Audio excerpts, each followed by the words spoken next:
a plane at Heathrow and he made his way up to Lancashire to find work in the mills.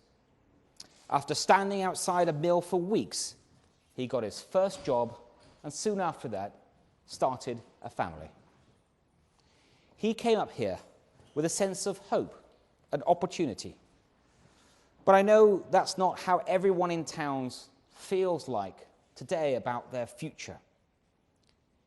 Last night I stayed with family in Rochdale, and this morning I had the profound experience of walking down memory lane. I talked to residents of the street that was my first home.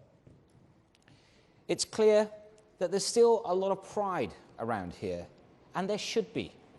But it's also true that too much of that is about the past rather than the present or the future. It shouldn't be a surprise that most people here voted for Brexit. They wanted change. They wanted a government that listened. And now they want to get Brexit done and end the dither and delay that we've seen in our parliament.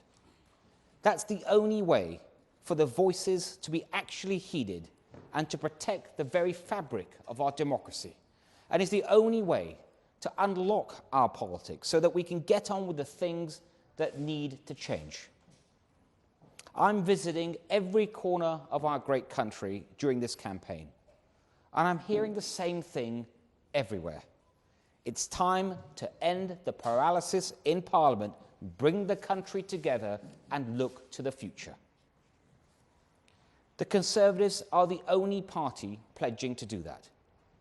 On Sunday, we launched our manifesto to get Brexit done and to unleash Britain's potential.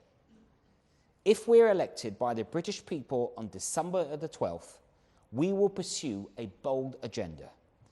We will finally leave the European Union in January, and we'll get to work on seizing all the opportunities, including in getting a best-in-class free trade agreement. We will protect the historic union of the United Kingdom, as the Prime Minister has reaffirmed today. We will boost our public services, building on our record funding of the NHS, investing in our schools, getting 20,000 more police officers on the streets. And we will deliver an infrastructure revolution, the biggest this country has seen in decades. You see, we've got a positive agenda for Brexit and beyond. It's one of the most ambitious platforms in a generation. It will change this country for the better. It will improve the lives of workers, families, and businesses up and down the country. And it will prepare us for the challenges of the future. Now, we can choose that clear and responsible path, or, as I will explain today, we can choose Labour's fantasy economics, a dangerous and disingenuous agenda that threatens to unravel the hard work of the British people over the last decade and hit them with the 12 taxes for Christmas. Now, you can trust in the direction that we will take this country, because our manifesto builds on all the plans that we've already put in train during the last 100 days or so. I'm proud of how much our government has achieved under fresh leadership in that time. And I'm excited about how we can move our country forward in the next few years if the British people put their faith in us. Our manifesto includes more measures to help working people, cutting national insurance contributions, our major boost to the national living wage, and the triple tax lock, something Labour will not and cannot commit to. We will also lay the foundations for our future prosperity, bringing the country together with our infrastructure revolution. We've already electrified the railway line from Bolton to Manchester, Preston and Blackpool. And our budget in the new year will electrify the nation's ambitions on transport. From the biggest ever pothole filling programme to intra-city deals that give cities like Greater Manchester the funding to upgrade their bus, their tram and their train services, making them as good as London's. And all of this is underpinned by a credible set of fiscal rules that will allow us to invest for the future, yes, but also allow us to keep a lid on debt, borrowing, and interest. You see, we understand that the only way to sustainably fund world-class public services is to maintain economic credibility and to cultivate a dynamic market economy. And the policies that are laid out in our manifesto are the most comprehensively costed of any political party ever published. We are absolutely committed to being responsible custodians of the taxpayers' money. That's your money. Why should you expect anything less? You know, if you hire someone, any business, anyone, to do a job, you want to know that they're going to do the job competently and that they will do what they promised and that they will deliver at the cost that they agreed. If they didn't do that, you would lose faith in their services. The principle is even more important in a democracy. At this election, you are putting your trust in the people who are going to run the government for up to 5 years. But Labour have not done anything to earn that trust. They told businesses that they had nothing up their sleeves. Then they announced the biggest share compensation program for private investors in the developed world. They said they'd reached the limit of their ambitions on nationalizations. And then they announced 2 more. They said they weren't planning a so-called windfall tax and announced one 2 days later. They said that they would fully cost their manifesto. Now, not only did they barely bother to pretend to do so, they then announced, just a few days later, a new £58 billion commitment. Now, the PM has already pointed out the massive Brexit-shaped hole in Labour's plans. That in itself is a huge failure of transparency, of leadership, and of responsibility. But there's another hole too, a financial black hole.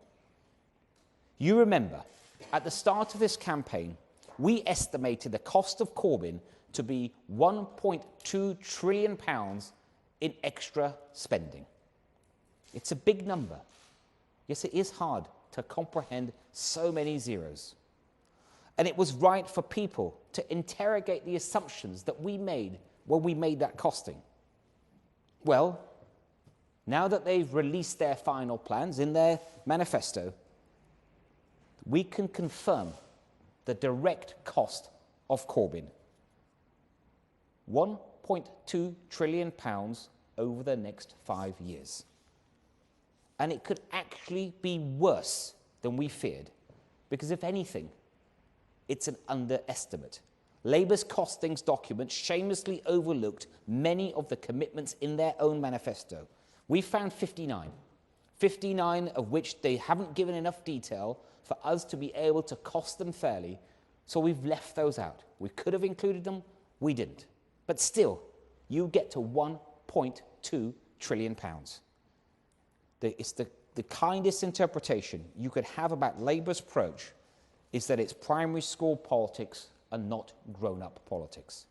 Rainbows every day and free teddy bears for everyone. But it won't be all gain and no pain. It can't be. You can't defy the basic principles of economics any more than you can defy the law of physics. Labour would hit ordinary workers and families hard in many different directions, by wrecking the economy, by hitting lower and middle-income earners directly with huge tax rises, and by undoing the hard work of the last decade, meaning more debt, less wealth creation, and ultimately less money for our public services. Now, first, let's consider the impact on the wider economy that will have an impact on the individuals and businesses throughout the country. Now, Labour want you to see a big Santa bag of goodies, but the closer you look, it's just a big bag of coal. This Labour manifesto is a recipe for disaster. What would it look like? Let me tell you how it would play out. Now imagine the nightmare on Downing Street on Friday the 13th. The pound crashing in the early hours of the morning as Corbyn inches towards a majority. Foreign investors rushing their money out of the country in fear of exchange controls. A dramatic downgrade of the credit ratings of government debt, and thereby the cost of our government debt spiralling out of control as confidence in the British government collapses. All that means it won't even take months or years for an economic crisis. It will happen in days and weeks. It will be crisis by Christmas. And who will pay for all of this? You, ordinary workers, families up and down the country. When an economic downturn comes, it's never the rich that take the biggest hit. They have their buffers and their financial safety nets. It's people on low and average earnings that pay. Fewer jobs, lower wages, and higher prices. Higher interest rates will increase mortgage costs. Pension pots will be slashed. So before they've even had a chance to implement their ideological experiments, a Corbyn government will already be a risk that most people cannot afford. Now, secondly, Labour will hike taxes on the many, not the few. They talk about soaking the rich, and they try to scare people about billionaire bogeymen. It's all so simple, they say. And they try to distract people with impressive-sounding headline spending figures. But the yin to that yang is the cost it will exact on ordinary voters. Labour's numbers only add up with significant tax rises for the 95%, not just the 5%. They say that they want to raise £83 billion in new taxes every year. That's what they say. They put that in their manifesto. Now, as Chancellor, I can tell you that you can't simply raise that amount of money from such a small group of people. But it's worse than that, because there's currently a £385 billion financial hole in Labour's plans. And that means tax hikes on hard-working families on lower and middle incomes, like many of the proud people of Bolton. Take it from the man who was Labour's shadow chancellor just 4 years ago. And I quote, he recently said, "It's ludicrous to suggest that Labour could fund its ever-growing and expensive wish lists simply with tax rises on just a tiny number of very wealthy people. It will be ordinary families who will end up paying." His words. I couldn't put it better. The Institute of Fiscal Studies are also unequivocal about Labour's claims that they can raise this £83 billion from the highest earners. And I quote the IFS, "That is simply not credible," they say. "Labour is wrong to say that their spending spree can be paid for by one segment of society. Everyone will pay." That's the verdict of the IFS. As they and the left-leaning Resolution Foundation and many others have said and confirmed, that Labour will have to raise taxes on low and middle incomes to come anywhere close to meeting their shortfall. So which taxes will it be? Now, there are at least six confirmed tax rises. They've hidden them deep in their manifesto, but you can find them. And I want to help them by making them more transparent. There's the marriage tax, removing an allowance so families lose around £250 a year. There's a stealth tax on drivers, hiking the cost of petrol by 16p a litre. There's a stealth tax on heating, increasing energy bills for 24 million households that are heated by gas. There's a higher inheritance tax that undoes some of the cuts that we've brought in. There's a pension tax, reducing pensions by £11,000, hitting up to 10 million savers. And there's the small business tax, adding around £5,000 to the tax bill faced by some 1 million small business owners.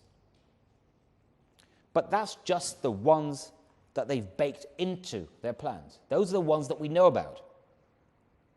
Unless they find that magic money tree in the next couple of weeks, they're going to have to bring in the biggest tax hike in modern times.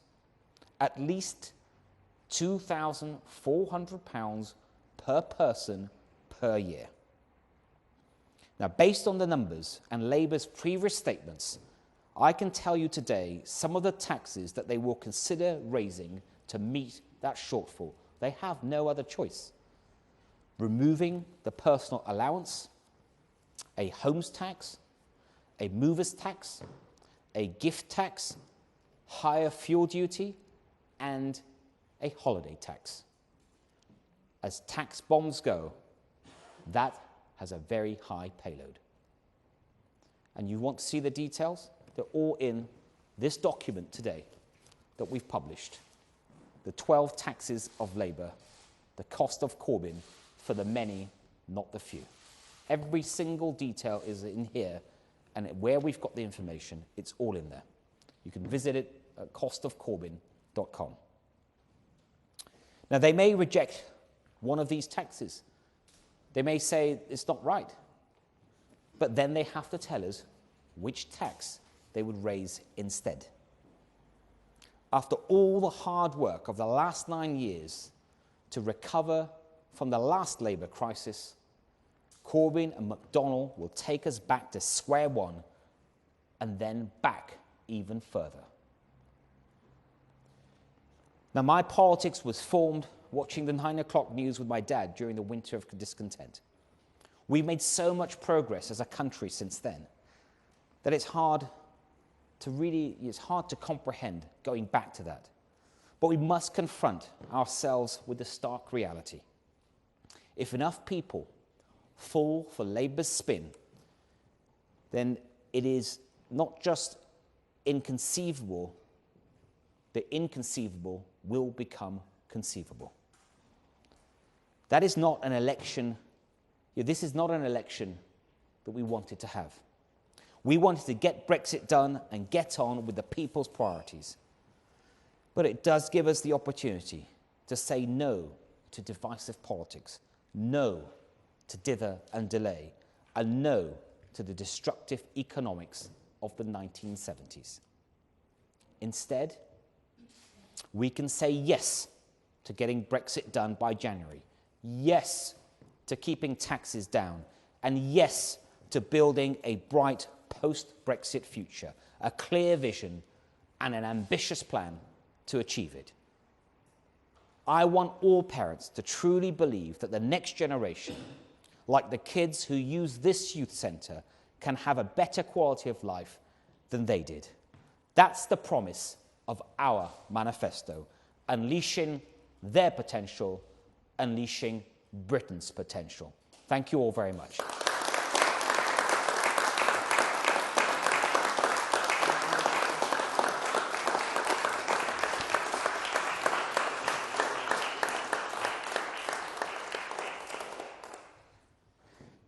Thank you. So we're going to take some questions now. Once again, thank you all for coming and listening.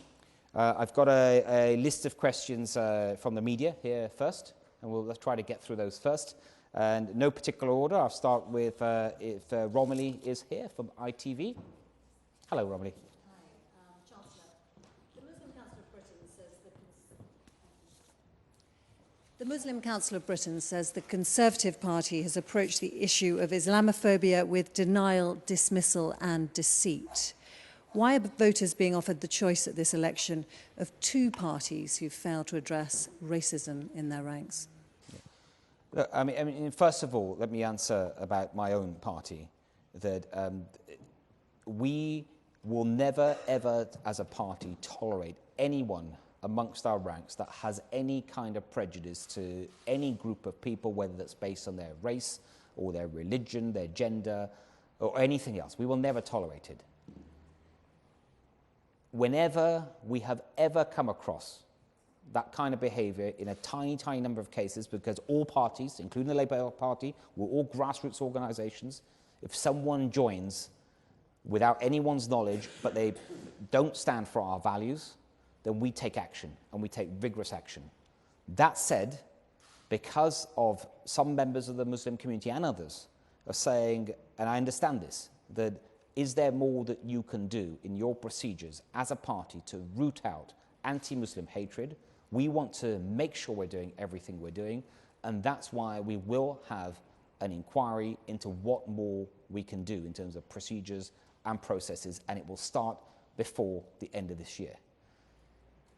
And whenever this issue has come up about the Conservative Party, no one has ever credibly suggested that it's an issue with the leadership of the party, whether that's the leader of the party of the day or the Chancellor or other senior figures. No one suggested that.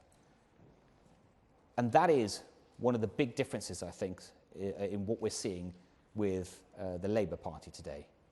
With the devastating article that the Chief Rabbi wrote, and if you think, and it does sadden me a lot, that in this day and age, it's 2019, and you have the Chief Rabbi of a European nation writing to the British public about the fears of his community, of Jeremy Corbyn and the Labour Party, but particularly the leader of the Labour Party. Look, the Labour Party is one of our great political parties. There's a lot I don't agree with, but I respect it as a great political party. And today it has been contaminated by the cancer of anti-Semitism, and that cancer begins at the top. And we should all listen very carefully today to what the Chief Rabbi said. It's a very sad reflection on our society, and we all have a duty to do something about it. I will, Tom, please. And now, Tom. Thank you, Chancellor. Why, just on your numbers, would Labour not be allowed to borrow if this black hole does exist? Why are they not going to be able to just simply borrow to fill it, as they say they might do, certainly for capital spending? Why did it all have to go on taxes? And secondly, they say you've got a black hole of 70 billion. You say they've got a black hole of 385 billion. You're both admitting you're going to borrow more. You're both saying the deficit is going to rise in every year of the next Parliament. So it comes down to trust, basically a decision for the voters to make. Why should the British people trust you and not them? Yeah, thank you. I mean, first of all, in Labour's own analysis, through what John McDonnell has said during the election campaign and through their manifesto, and we break it down in detail in the document we've published today, they've said that of the 1.2 trillion, that a big chunk of that is going to be funded by tax increases. That's the 83 billion a year extra they want to spend on day-to-day spending. And as I've said, there's no way they can cover that from the top 5%. It's going to come from the 95%. So that's one chunk through tax increases. So I'm taking that at their own words. So they're saying that's coming from taxes. Then they've said they are going to borrow, and they've put a number on it through their version of fiscal rules. They've put a number on it, and that's 300 billion. And then you're left with this black hole, 385 billion, thereabouts. And so that's using their own analysis. Now, you've asked a question, it's a reasonable question, saying, well, why is it a black hole? Why does that have to be filled by additional taxes? Why wouldn't they just borrow more? I think they have, because they're pretending they're going to have some fiscal rules, they're trying to sort of show, look, we are going to be different to historic Labour governments, and we're going to try and keep borrowing and debt under control. So if we just take them at their word, they will have to raise this money through taxes. And by the way, if they did borrow the money that's needed to fill this black hole, that's just a deferred tax increase in itself. So it's all taxes. Excessive borrowing is eventually going to turn into taxes in anyway. So this analysis is based on what they've said. And again, as I've said, we have detailed it in our document today. And if they or their allies or anyone wants to argue with them, then they can put up why they think this is not the number. But there is a huge black hole. They can argue whether it's 385 billion, 350 billion, whatever, but it is around that order. And that translates into a tax increase of £2,400 per person per year. When it comes to our numbers, we have been very clear in our fiscal rules. We will balance day-to-day spending, and we have set out alongside our manifesto on Sunday, we publish a very, very detailed costings document, which Labour, by the way, Labour have not challenged in any way whatsoever, because we could not have been more detailed and transparent. In almost all cases, when I was costing that in that document, I used official figures that we were given as ministers before the election was called. So these are the actual costs. This is what the Treasury actually thinks in most cases in our document. And we've shown that we are not only balancing the books, but almost every year over the Parliament, we'll be running a surplus on day-to-day spending, which gives us more flexibility. I think it's a prudent thing to do. And when it comes to borrowing, we will only borrow for economic infrastructure investment. And even then, we've placed a prudent limit on it so it can never get out of control. It's a huge difference. And you're right, Tom, it does come down to trust. It does come down to trust. Since 2010, we've worked hard with the British people to repair the damage that was done to our economy by the last Labour government, which left us with the deepest recession in almost 100 years. And we cannot squander that work. I think we've shown what we're capable of in the last few years in terms of keeping the economy strong, record amount of employment, lowest level of unemployment in 44 years, wages rising faster than inflation. If we want to keep all that, keep the economy strong, invest in public services, we've got the track record. The only track record that Labour governments have is an economic crisis. I'll go through the list. I just want to make sure I get every member of the media here that said they wanted to ask questions. So I got Frankie McCamley from the BBC. Oh, hello. You just said your party is against Islamophobia and anti-Semitism. Your leader, the Prime Minister Boris Johnson, called women who wear burqas, he described them as looking like letterboxes or bank robbers. Just a simple yes or no answer. Was that wrong? And would you describe those women using those two words?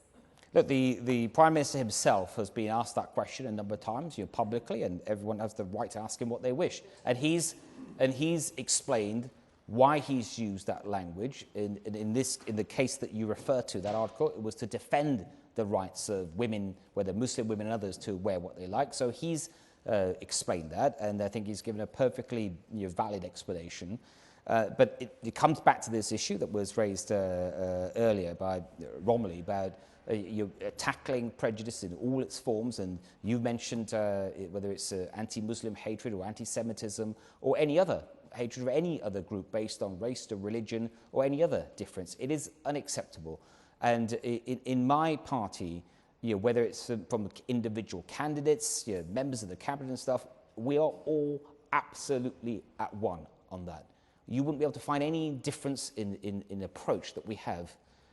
In the Labour Party, what you've seen the Labour Party's own MPs, its own MPs resign, Jewish MPs resign because of the anti-Semitism in their own party. It is absolutely unprecedented in Europe today. And that is why I think it's incumbent on all of us to help to do something about this. And as I said earlier, it's a great sadness that it's come to this. And it is something I think we've got to bring to an end as soon as we can. So would you use a term like letterbox or bank robbers when talking about Muslim women in burqa? Look, as I said, you talked about articles the Prime Minister's written in the past. I think he's given an explanation of that. Alex Rossi, please. Chancellor, just to pick up where we left off, you were asked, would you use that language about Muslim women? Would you use that language? Well, I think that, the research at the time showed that Islamophobic incidents rose by 375% after Boris Johnson made those remarks.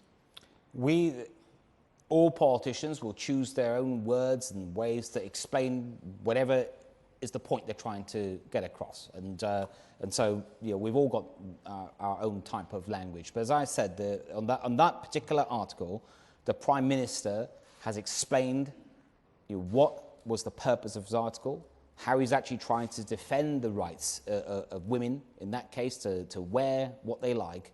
And I think that articles like that are best read in their entirety so that people can understand the point being made, rather than someone picking out certain words and focusing just on those. With respect, would you use that language? Would you use that language? I think. Look, I've answered the question. I think all politicians will use the language that they choose to try and explain a point. Would you use the language? Would you use that language? And I think I've explained the point, and I think we understand, and the Prime Minister's explained himself why he's used certain words in that article or others in the past. But when it comes to this is now about the future choice of the country, which direction we go into. I've been focusing. So just to be clear, you are not saying that you wouldn't use that language. I'm saying you're saying it's okay. It's I acceptable. think you can hear clearly what I'm saying, and that is that in this election, when it comes to bringing people together, because that is an outcome I want to see from this election, as a country now for well over a year, longer. Many people have been divided on whether it's on issues, and I think that when it comes to bringing the country together, the Labour Party under Corbyn's leadership has chosen deliberately a route to divide people based on race and religion, or whether they live in an urban area, a rural area, according to their income, and that is wrong. And we need a one nation party that works hard to bring people together, and that's the Conservative Party. So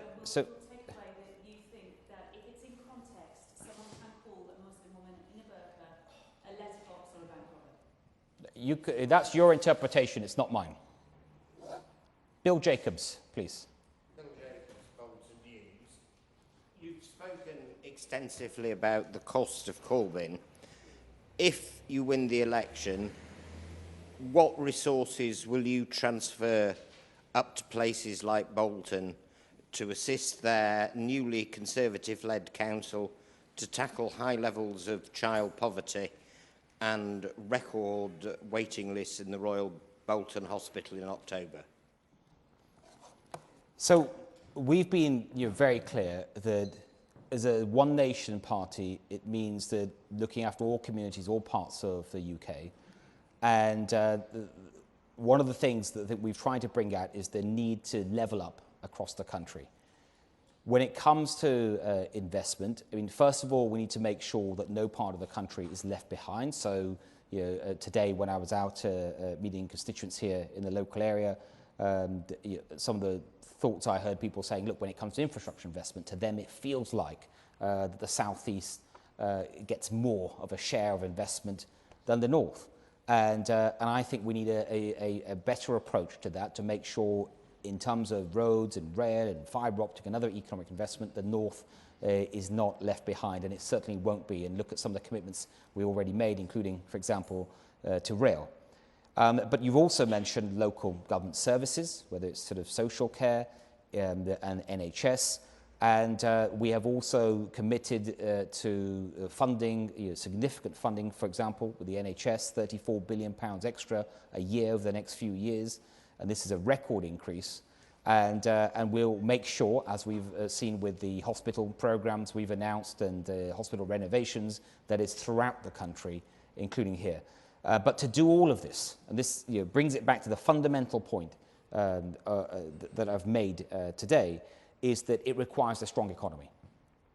Labour can promise anything. It can throw out these promises like confetti, but they mean nothing if they cannot be delivered, because Labour's path will lead to economic crisis, and they won't actually be able to deliver on the promises they've made, and instead people will pay the price with their jobs and their wages and so many other ways.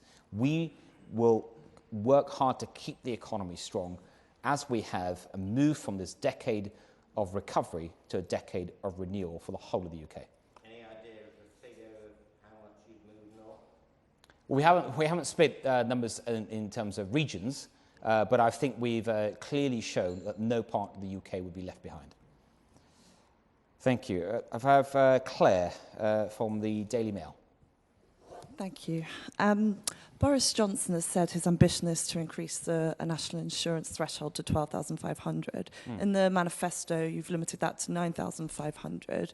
Is this can you guarantee that this will be introduced in the next Parliament? What we've been clear about, I mean, first of all, we want to cut taxes. We're a tax-cutting party. Whenever we can afford them, we want to make sure that hard-working people keep more of their own cash. And we've done that in the last 9 years, for example, with the cuts in income tax that have benefited over 13 million people. I think, in fact, taken 4 million people out of income tax altogether. When it comes to further tax cuts, we're very focused on getting national insurance payments down, and we're going to do that by increasing the threshold. In my first budget, we will increase the threshold to 9,500, and that's a saving of just under around £85 or just under £100 for the average person, and that's for about 30 million people. And we've also said in our manifesto that it is our ambition to go further, and at every budget we will look to see how much further we can go. I can't say to you today, I wish I could, that it will definitely be done in X years or by the end of the Parliament. We'll work hard to do that, but because we are going to be prudent about the nation's finances, we will do it as we can afford it as a country, but I'm confident that we can keep making progress towards that goal at each budget. I have Arj Singh from the HuffPost. Hi, Sajid. You're talking about the cost of a Labour government today and being straight with the British public, but you refuse to publish an economic analysis from the Treasury of your Brexit deal. So can you be straight with the British public and commit to publishing assessments of both the withdrawal agreement and any future trade deal if you're returned to office? Okay. First of all, I'm glad you separated. There's the withdrawal agreement and there's the future trade deal. And so first with the withdrawal agreement, which we know the exact terms of because they've been presented to Parliament. And as we've said, if we are re-elected with a majority, we'll bring that back straight away before Christmas and get it done by the end of January. For that withdrawal agreement, we have published a full impact assessment for the withdrawal agreement. We've done that. You're then asked about an economic assessment for a future trade deal. We've agreed the principles of that. It's a lot more ambitious than anything that's been looked at before, so including any analysis, any of the sort of scenarios that were looked at in the sort of November last year analysis published by the Treasury. And as we progress through Parliament with the future economic deal, because it will require a new treaty in itself, so a new trade agreement, we will be publishing information, including economic information, to Parliament to make sure Parliament has all the information that it needs. I can't put a time on it now, but we will absolutely make sure Parliament has the information it needs as we progress. And did Jennifer Williams make it from Manchester Evening News? Yeah, hello.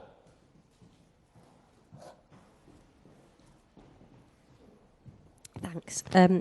A few weeks ago at your speech in Manchester, you told me that you, under your new borrowing rules, you could easily afford to build all of Northern Powerhouse Rail over the course of 5 years. There's no costings at all in your manifesto, which you say is very, very detailed and transparent for Northern Powerhouse Rail, not even for the Manchester to Leeds section, which you've firmly committed to. So how can we believe that this is an infrastructure revolution? And why have you not committed to all of Northern Powerhouse Rail in your manifesto if you say you can easily afford to do so? Thank you. Thank you. First of all, the Manchester Leeds section is in the current figures because that was announced before the general election, so that's accounted for. And what we talked about during this campaign is the additional, so on top of that and many other projects that will be going ahead, what more we can do. With the change in the fiscal rules that I've announced in that speech you referred to that I made a couple of weeks ago, from looking at from an average of 2% of GDP in terms of investment to 3%, that releases approximately about an additional 20 billion a year. So let's say up to 100 billion over a parliament, roughly. Of that, in the manifesto, what we have done is set out how some of that will be used. I think approximately about a quarter of that. And the rest we have yet to still set out. And the reason for that is that we want to, if we win the election, if we're lucky enough to win, that when we get back, as we work towards the first budget, then we will look to see what more that we should commit to within that envelope. What I can assure you of is that in the rules that we've set out, that there is room for big but sensible economic projects. You've mentioned Northern Powerhouse Rail, something I'm very keen on. And also in a response to the previous question, I talked very much about rail is hugely important, but also with roads, I want to see investment in fibre optic connections. Now we can do that, we can all afford to do that, but as long as we stick to these tight fiscal rules. And again, with Labour, there are all sorts of promises in 1.2 trillion, as we heard today. They cannot be delivered. In the process of even trying, we will enter an economic crisis and the whole country will pay a price. It will be crisis by Christmas. Thank you all very much. Thank you. Thank you. Okay, sorry, I will, before I go, I think I missed the gentleman out, and we'll take one final question. Sorry, it's John Crace from The Guardian. In the Tory leadership election, during the debate, you managed to get everyone, all the other candidates, to agree to an inquiry into Islamophobia in the Tory party. Are you disappointed that that has now been watered down into a sort of general inquiry into all forms of racism? Yeah. First of all, thanks. Sorry I missed you there, John, earlier. But on that point, that no, I'm not disappointed. It's not been, nothing's going to be watered down. We are absolutely committed to doing everything we can, doing more to root out any kind of prejudice amongst anyone who's got any association with the Conservative Party. There is no excuse for it. I am, the Prime Minister is, and as I was saying earlier, every single member of the government, all my fellow colleagues as candidates, and nothing will be watered down. And all I'd say is that please wait to, as the Prime Minister said, I've said, we will start the inquiry before Christmas, so there's not that long to wait. And I think that once that's sort of published, the terms, I think people will see just how serious we are. We will never, ever tolerate any kind of prejudice of any kind. Thank you all very much. Thank you.